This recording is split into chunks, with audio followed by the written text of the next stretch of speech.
मैं पूछा कि दो झंडा में दो प्रकार, एक में कुकरी और एक में कमल, दोनों हाथ में पहले से कमल लेके खड़े हैं हमारे बहने, नारी वाहिनी की प्रतीक है। तो पहाड़ ने दोनों हाथ में दो ले ली, पहाड़ की प्रतीक कुकरी गोरखा की और राष्ट्रीय पार्टी सरकार की प्रतीक कमल साथ है। आज दोनों साथ चलेंगे पहाड़ के विकास के लिए, इसलिए पहाड़ को कोई धोखा नहीं दे सकता है। मित्रों, मुझे बहुत दुख है, मैं 3 साल पहले आया था, शायद कुछ लोग मुझे उस समय देखे हैं, जो हादसा हुआ था दुर्गा पूजा के बाद, विजया के बाद।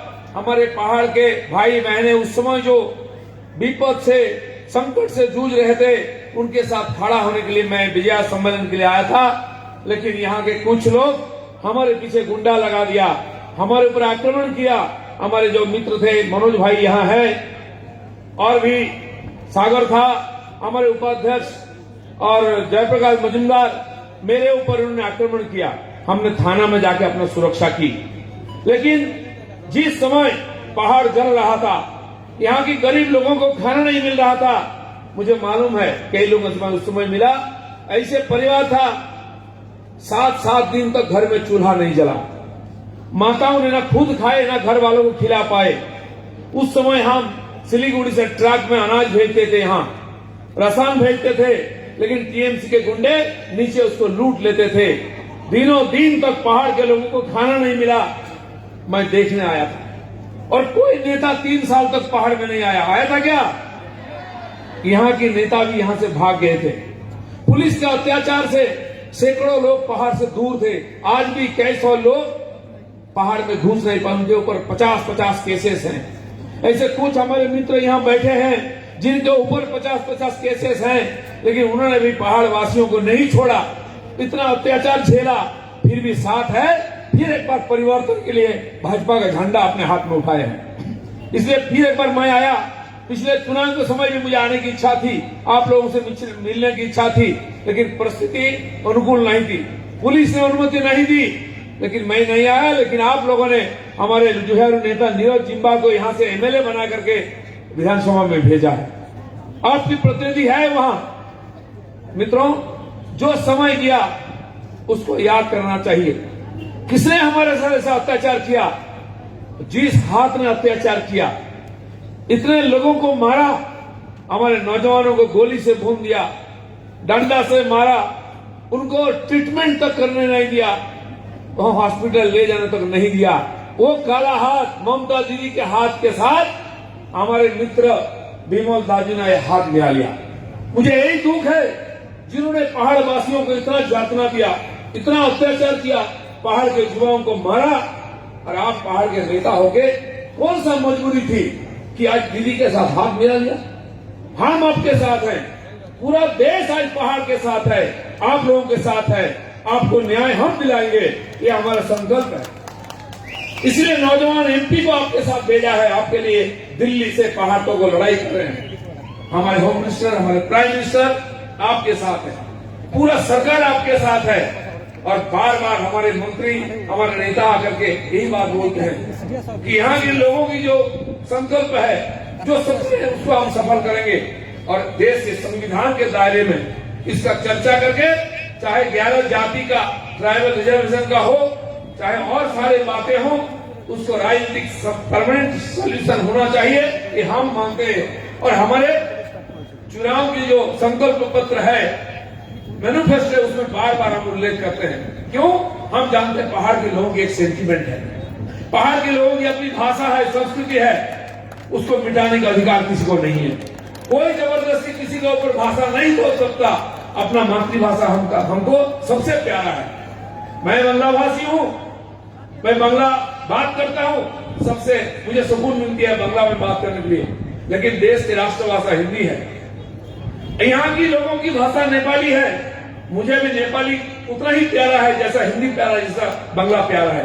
हर भाषा का बराबर मर्यादा सम्मान होना चाहिए, और हमारी संविधान भी अधिकार देती है, और हम इसको मानते हैं।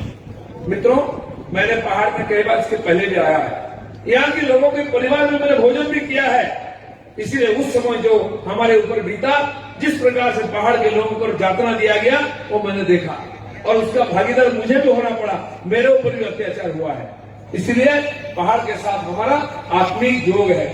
मौका मिलते ही हम आते हैं, यहाँ के नेता जब आते हैं हम मिलते हैं कलकत्ता में, और दिल्ली में हमारे बड़े नेताओं के साथ बार बार मीटिंग होता है। इसलिए जो आपकी डिमांड है उसका पूरा हो, इसलिए हम पूरा प्रयास करेंगे, लड़ाई करेंगे। आज बहुत खुशी की बात है, आज सब साथ आए हैं, आप सब पार्टी अपना अपना अस्तित्व बचा करके पहाड़ के लिए हम सब लड़ाई करेंगे। देश की संविधान को, कानून को मानते हुए हम लड़ाई करेंगे और यहाँ के लोगों को सपना को पूरा करेंगे। इसलिए भारतीय जनता पार्टी जब से आपने हमारे एमपी को जीता है 9 साल से लगातार 10 साल 12 साल आपके साथ है, और जब तक हम राजनीति करेंगे साथ रहेंगे। और जब तक आपका एक एक डिमांड पूरा नहीं होता है, हम बार बार दिल्ली जाके गुहार लगाएंगे, हमारे नेताओं को बोलेंगे और सरकार को बार बार गुहार लगाएंगे, दरवाजा खटखटाएंगे और पार्लियामेंट में बार बार बात को उठाएंगे। आपका युवा सांसद हर दिन कोई ना कोई पहाड़ का विषय लेके खड़ा हो जाते हैं और वहां बोलते हैं, आप सुनते भी है, क्योंकि यहाँ के लोगों की डिमांड अभी तक तो अधूरा है, लोगों की सपना अधूरा है, लोगों का अधिकार अधूरा है। मित्रों, यहाँ दार्जिलिंग, कालिम्पोंग शिक्षा से ले जाया जाता था। कलकत्ता के लोग, बंगाल के बाहर के लोग अपने बच्चों को यहाँ भेजते थे पढ़ाई के लिए, और आज पढ़ाई बंद हो गया। जैसे कि राजू जी ने बोला, स्कूल को मार्केट में बंद कर दिया गया, बदल दिया गया है, तो आज यहाँ के लिए भी पढ़ाई जैसी नहीं हो रही है। पूरा बंगाल का शिक्षा विभाग खत्म हो गया है और लोगों को यहाँ भेजने की इच्छा नहीं होती है।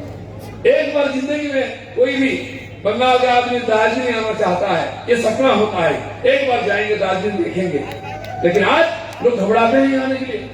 पिछले 3 साल से टूरिज्म डगमगा गया है और टूरिज्म हमारे यहाँ के लिए सबसे बड़ा आमदनी का माध्यम है। लाखों हजारों युवा जिनको काम नहीं मिलता, गाड़ी है घर में पड़ा हुआ है, ड्राइवर है उसके लिए काम नहीं है, जो लेबर है उसके लिए काम नहीं है, जो यहाँ की एजेंट है उनके लिए काम नहीं है। टी गार्डन की हालत खराब है, कितना टी गार्डन बंद है। हम लोगों ने कई बार विधानसभा में मामला उठाया और यहाँ की जो मंत्री है वो सीधा बोलते नहीं 100 टी गार्डन चल रहा है। शायद वो कभी दार्जिलिंग आए नहीं है, डुआर्स आए नहीं है, यहाँ के लोगों को दुख को देखा नहीं है कि किस ढंग से, किस प्रकार से लोग जीते हैं। यहाँ पानी की कमी है, यहाँ लोगों की कमाई नहीं है और इतने सारे नौजवान हैं, इनके पास काम नहीं है। हम जानते हैं पहाड़ की पानी और पहाड़ की जवानी वो पहाड़ में नहीं रहता है, उनको कमाने के लिए बाहर जाना पड़ता है। पानी यही होती है, साल भर बारिश होती है, लेकिन यहाँ के लोगों को पानी के लिए तरसना पड़ता है। माताओं को चिंता करना पड़ता है, 1-1, 2-2 किलोमीटर दूर से पीने की पानी लाना पड़ता है। लेकिन केंद्रीय सरकार बार बार पैसा देता है, वो पैसा खर्चा नहीं होता है या तो लूट हो जाता है। पहाड़ को लूट के कुछ लोगों ने अमीर बन गए, लेकिन पहाड़ के लोगों की जिंदगी का परिवर्तन नहीं हुआ है। इसलिए हम परिवर्तन यात्रा निकाले हैं, सही परिवर्तन, सच्चा परिवर्तन बंगाल को और पहाड़ को होना चाहिए। इसलिए भाजपा लड़ाई कर रही है। देखिए, हमारी सरकार ने अपनी इच्छा शक्ति के द्वारा आसाम का समस्या को समाधान किया, बोडोलैंड का। कश्मीर का 70 साल पुराना प्रॉब्लम था, जो पूरा इंटरनेशनल प्रॉब्लम बना दिया थे लोगों ने, उसको समाधान किया। वहां चुनाव हो रहा है, लद्दाख में चुनाव हो रहा है, लेकिन दार्जिलिंग में जीटीए में चुनाव नहीं हुआ। 1 साल से लंबी था, चुनाव नहीं है। हम लोगों को बुद्धू बना करके एक झुंझुना पकड़ा दिया है जीटीए, लोगों को कुछ नहीं मिला। ना जीटीए का कोई पावर है स्वतंत्र रूप से काम करने का, ना उसके माध्यम से कोई परिवर्तन हुआ है। इसलिए मन भाई ने ठीक बोला है, इस जीटीए को डस्टबिन में फेंक दो। इन लोगों के हाथ में पावर दो, वो अपना प्रतिनिधि चुनेंगे, अपना भाग्य को बनाएंगे। पहाड़ के लोगों में इतना हिम्मत है, इतना ताकत है, इतना योग्यता है, वो पहाड़ को बदल सकते हैं, पहाड़ के लोगों को, भाग्य को बदल सकते हैं। इस प्रकार लोग यहाँ पहाड़ में हैं। हम चाहते हैं यहाँ के युवा राजनीति में आए और राजनीति में नेतृत्व करके पहाड़ की राजनीति को बदले, पहाड़ के लोगों को, भाग्य को बदले। हम पूरा साथ देंगे, ये हमारी पूरी संकल्प आपके सामने है। बहुत दिन के बाद मैं 3 साल के बाद आया पहाड़ के लोगों के साथ मिलने के लिए। बहुत खुशी हुई, इतने सारे संख्या में आप यहाँ उपस्थित हैं। मेरा भी हिम्मत बढ़ा है लड़ाई करने के लिए और इच्छा शक्ति बढ़ी है। खाली पहाड़ नहीं, पूरा बंगाल को हम बदलेंगे। ये जो सरकार है, ये ना गरीबों को देखता है, ना अमीरों को देखता है, ना युवाओं को देखता है, ना महिलाओं को, ना किसान को, ना श्रमिक को। मित्रों, देश भर में गरीब लोगों को मोदी जी ने साल में 5 लाख रुपया एक परिवार को दिया है। आयुष्मान योजना में आज चिकित्सा का खर्चा बहुत बढ़ गया है। बड़े हॉस्पिटल में जाना है तो लाखों खर्चा होता है, गरीब के पास नहीं है। हमारे बंगाल में 4.5 करोड़ लोग इससे लाभान्वित हो सकते थे, लेकिन ममता बनर्जी लागू करने नहीं देती। हमारे बंगाल के किसान जो 5 रुपए में आलू बेचते हैं वो 50 रुपए में खरीद के खाते हैं। यह स्थिति है। धान सरकार 1868 रुपया का प्रति क्विंटल सहायक मूल्य देता है, लेकिन यहाँ के किसान को 1200 रुपये से ज्यादा नहीं मिलता है। यह सारा ऐसे दलाल लोग हैं, दीदी के भाई लोग सारा लूट लेते हैं। दीदी के राज में कोई खुश नहीं है। मोदी एक गरीब परिवार के बेटा है। इसे गरीब परिवार के माताओं की समस्या जानते थे। माँ को देखा है, खाना बना तो आंख से पानी गिरती थी, आंसू गिरता था। उनका संकल्प था को भी मौका मिलेगा तो माताओं की आंसू पोंछेंगे। सत्ता में आते ही घर घर में उज्ज्वला योजना का गैस पहुंचा है। गैस दिया कि नहीं? कोई नहीं सोचा था कि फ्री में कभी गैस कनेक्शन होगा। उनकी पति नहीं दे पाए, बेटा नहीं दे पाए, लेकिन मोदी जी दिए। और ये जो लॉकडाउन हो गया उस समय जब हम चिंतित थे क्या खाएंगे, काम बंद है, व्यवसाय बंद है, दुकान बंद है, आना जाना बंद हो गया है, गाड़ी बंद है, क्या करेंगे? मोदी जी ने बोला चिंता मत करिए, हम सबको राशन देंगे। 6 महीना से फ्री में राशन खिलाया। किसी देश ने कभी कोई ना तो इस देश में ना दुनिया में कोई खिलाया है। एक आदमी का देश में मौत नहीं हुआ भूखमरी में। मोदी ने घर घर पहुंचाया, लेकिन दीदी का भाई लोग बीच में कुछ लूट लिया। 5 किलो की जगह 4 किलो 3 किलो दिया, लेकिन लोगों ने जिंदा रहा खा पी करके। और वो जानते थे खाली चावल से नहीं होगा, गैस भी फ्री में 3 सिलेंडर दिए जिनके पास कनेक्शन था। उतना नहीं है कि घर में सब्जी नहीं है, सब्जी खरीदना पड़ेगा, तेल मसाला खरीदना पड़ेगा, इसलिए हर महीना महिलाओं के नाम पर 500 रुपया दिया। 20 करोड़ परिवार में दिया उन्हें free gas, free ration, free 500 रुपया। और आज देश के गरीब जो कभी नहीं सोचा था कि उसका सर पर पक्का मकान होगा, उसका सर पर पक्का छात बन रहा है, घर में पक्का शौचालय बन रहा है। लेकिन यहाँ दीदी के कारण बंगाल के लोगों को वो सुविधा नहीं मिल रही है। इसलिए हम चाहते हैं जैसा बीजेपी का सरकार है दिल्ली में, मोदी का सरकार, बंगाल में भी बीजेपी का सरकार हो और केंद्र सरकार की जितनी योजनाएं उसका लाभ बंगाल के लोगों को मिले। इसलिए परिवर्तन चाहिए और उस परिवर्तन में पूरा बंगाल के लोगों का परिवर्तन होगा, पहाड़ का भी परिवर्तन होगा। और ये बात मैं बोलने के लिए आपके पास आया हूँ।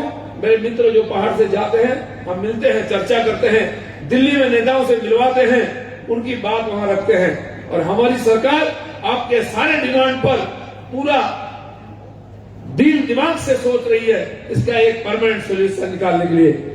आप इसलिए जितने बार भी कार्रवाई शुरू होती है, जितने बार भी चर्चा शुरू होती है, बीच में ममता बनर्जी आकर के उसको रोक देती है। वो जाती नहीं चर्चा में दिल्ली बुलाने से। जो 3 पक्षीय चर्चा होना चाहिए, ममता बनर्जी बीच में अड़ंगा डालकर उसको बंद कर देती है। इसलिए ये जो स्पीड ब्रेकर सरकार है बंगाल में, हर चीज को रोकने वाली सरकार है।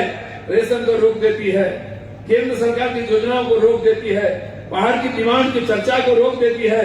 ये स्पीड ब्रेकर सरकार अगले चुनाव में इसको उठा के फेंक दीजिए, सीधा दिल्ली का संबंध होगा, वहां मोदी राज, यहाँ मोदी राज, बंगाल की उन्नति होगी, परिवर्तन होगी।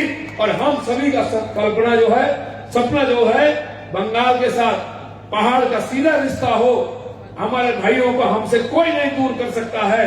हम आधा दिन खाएंगे आधा रोटी, तो यहाँ के लोग भी आधा रोटी खाएंगे। हम भरपेट भोजन करेंगे तो पहाड़ के लोग भी भरपेट भोजन करेंगे। उनका पूरा हक है देश की विकास का अधिकार लेने का। इसलिए मित्रों, आज की जो सभा है ये बताता है अगला जो चुनाव आएगा परिवर्तन जरूर होगा। हमने स्लोगन लगाया था 19 में हाफ और 21 में साफ। आपने 19 में हाफ किया है और 21 में जरूर साफ होगा। यहाँ की सरकार, नया सरकार आएगा, नया बंगाल बनेगा, सोनार बंगला बनेगा, हम सभी का सपना पूरा होगा। इसी के साथ सबको धन्यवाद। भारत माता की जय।